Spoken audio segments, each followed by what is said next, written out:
Deep underground in an undisclosed location, Tread Comics proudly presents the X-Files movie, Fight the Future, Declassified.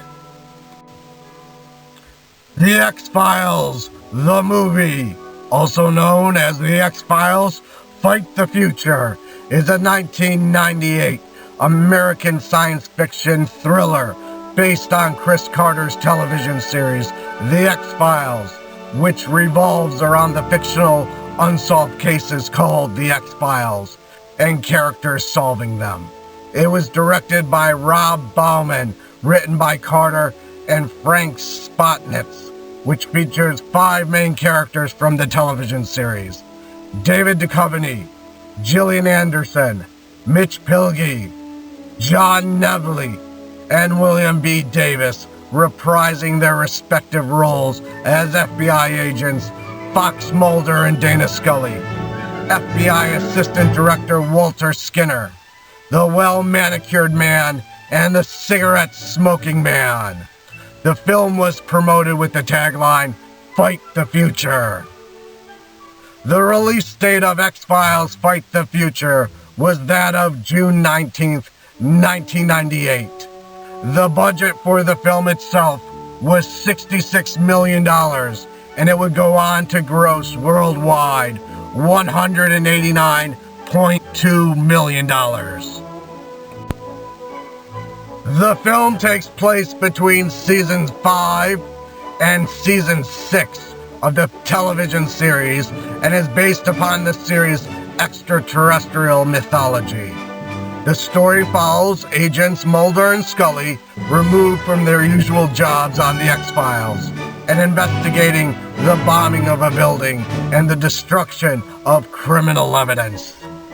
They uncover what appears to be a government conspiracy attempting to hide the truth about the alien colonization of Earth. Carter decided to make a feature film to explore the show's mythology on a wider scale, as well as appealing to non-fans.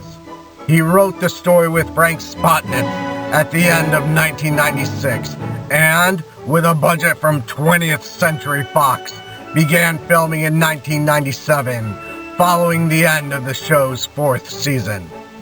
Carter assembled cast and crew from the show, as well as from other well-known actors, such as Blythe Danner and Martin Landau, to begin production on what they termed Project Blackwood. The film was produced by Carter. Mark Snow continued his role as X-Files composer to create the film's score. The film premiered on June 19th, 1998 in the United States. A sequel titled I Want to Believe was released a decade later. The film opens in 35,000 BC in what will become North Texas. 2 caveman hunters encounter a large extraterrestrial life form in a cave, which kills one and infects the other with a black oil-like substance. In 1998, in the same area, a boy falls into a hole and is also infected by a black substance which seeps from the ground. Firefighters who enter the hole to rescue him do not come out. A team of men wearing hazmat suits arrive and extract the bodies of the boys and the firefighters. Meanwhile, FBI Special Agents Fox Mulder and Dana Scully, while investigating a bomb threat against a federal building in Dallas, discover a bomb in a building across the street. As the building is evacuated, Special Agent in charge, Darius Mikand, remains to disarm the bomb. However, he simply waits for the bomb to detonate. Mulder and Scully are later chastised because, in addition to Special Agent in charge, 4 other people were in the building during the bombing. That evening, Mulder is accosted by paranoid Dr. Elvin Kirschwell, who explains that the quote-unquote victims were in fact already dead, and that the bombing was staged to cover up how they died. At a hospital morgue, Scully is able to examine one of the victims, finding evidence of an alien virus. Meanwhile, the cigarette-smoking man goes to Texas, where Dr. Ben Boschwing shows him one of the lost firefighters who has an alien organism residing in his body. The cigarette-smoking man orders Boschwing to administer a vaccine to it, but to burn the body if it fails. Later, the alien organism unexpectedly gestates and kills Boschwing. Mulder and Scully travel to the crime scene in Texas, encountering the boys whose friend fell into the hole. Following their direction, they find a site that has been hastily turned into a new playground. The pair show off some white gasoline tankers to a large cornfield surrounding two glowing domes. Inside the domes, grates in the floor open and swarms of bees fly out. The agents flee, chased by black helicopters, but manage to escape. After returning to Washington, D.C., Scully attends a performance hearing, after which she is transferred. Mulder is devastated to lose his partner. The two are about to share a kiss when Scully is stung by a bee, which had lodged itself under her shirt collar.